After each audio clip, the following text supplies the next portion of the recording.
President Obama has largely abstained recently from weighing in on the GOP primary field. But this morning at a press conference in Ethiopia, he took on Trump, Mike Huckabee, and others who have been using some pretty hyperbolic language lately to go after him and each other.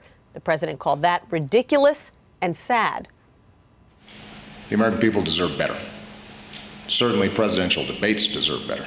President Obama took a break from foreign policy in Africa to weigh in on the Republican field. In 18 months, I'm turning over the keys. I want to make sure I'm turning over the keys to somebody who is serious about the serious problems that the country faces. He called the recent name-calling outrageous, but Donald Trump continued to lash out at his opponents this weekend. I said, oh, finally I can attack. Trump trained his fire on Scott Walker after one of the Wisconsin governor's backers called Trump a dum-dum in a fundraising email. The person's a stupid person, but why is he doing that?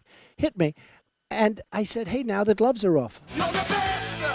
And so at a rally in Oskaloosa, Iowa, Trump, who has never held elective office, ran through what he considered Walker's failings. Wisconsin's doing terribly. It's first of all, it's in turmoil.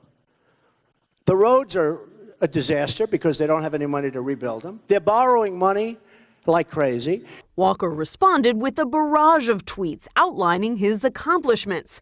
But he wasn't the only candidate in the Donald's crosshairs. What she has done is criminal. I mean, what she has done is criminal. I don't see how she can run. Thank you all very much.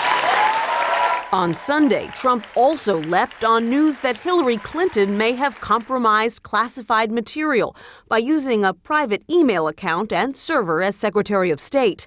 Clinton addressed the controversy after a campaign stop in Winterset, Iowa. I think there's so much confusion around this that I understand why reporters and the public are, asking questions, but the facts are pretty clear. I did not send nor receive anything that was classified at the time.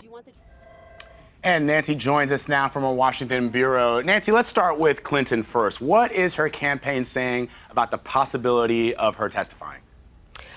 Hi, Vlad. Well, they're saying that she is going to testify on October 22nd before the House Select Committee on Benghazi. But the Republican chair of that committee says not so fast. We have not agreed on that date. The campaign is still trying to put forth some stipulations about her testimony that we haven't agreed to yet.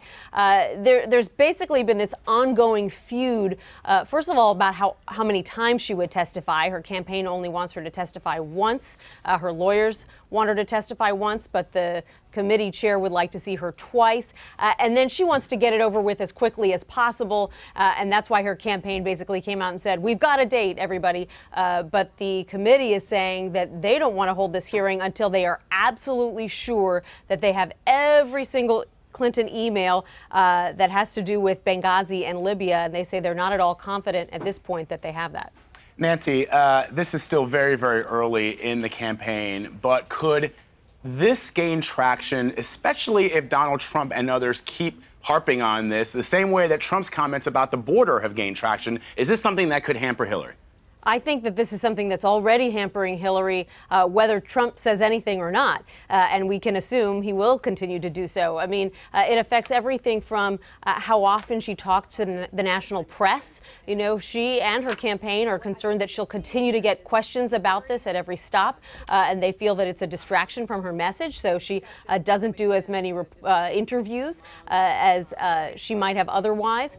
They also are constantly girding for a new batch of emails from her time as Secretary of State to be released, because the State Department is now going to be releasing all 55,000 pages of her emails over the next 6 or 8 months. And so even if there's nothing incriminating in those emails, there's sure to be, embarrassing things that they'd rather not deal with, just like you or I might be embarrassed if somebody suddenly read every single email we've ever written. For sure, for sure.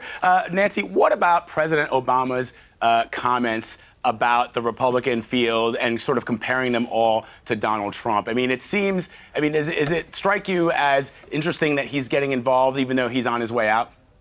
You know, it actually surprises me that he hasn't weighed in to any great extent before now, because it was a subject that was so ripe for mockery when you suddenly have all these GOP candidates piling on each other, calling each other everything from a cancer to an idiot to a jackass. And so, when somebody teed up the question for the president this morning, he answered, especially after Mike Huckabee over the weekend put out a statement about him saying that the Iran deal that he had negotiated will lead Israelis to the door of the oven. And that was really a comparison that a lot of people thought was beyond the pale. The problem is that even though Trump started it, you've now got candidates who would otherwise never speak this way, feeling like they need to do the same thing just to get attention, to break out of this very crowded field. I've covered Lindsey Graham for 7 years on Capitol Hill. I've never heard him publicly call someone a jackass before. But now, all of these candidates see that Trump is getting a lot of mileage for this, and he's not getting hurt for it in the polls either. We've got new polls out, national polls that show him leading.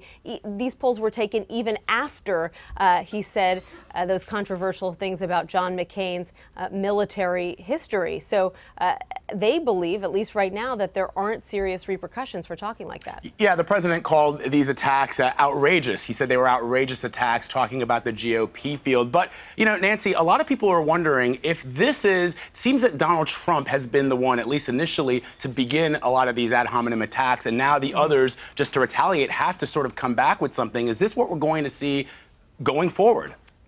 I think it depends on whether these candidates get anything other than sort of a short-term bump in the polls when they say these kinds of things. I mean, it's the kind of thing you expect from Donald Trump, and so it's sort of built into his popularity. It's not the kind of thing that you expect from some of these other candidates, and it's possible that it could turn off some of their supporters as much as it excites other people.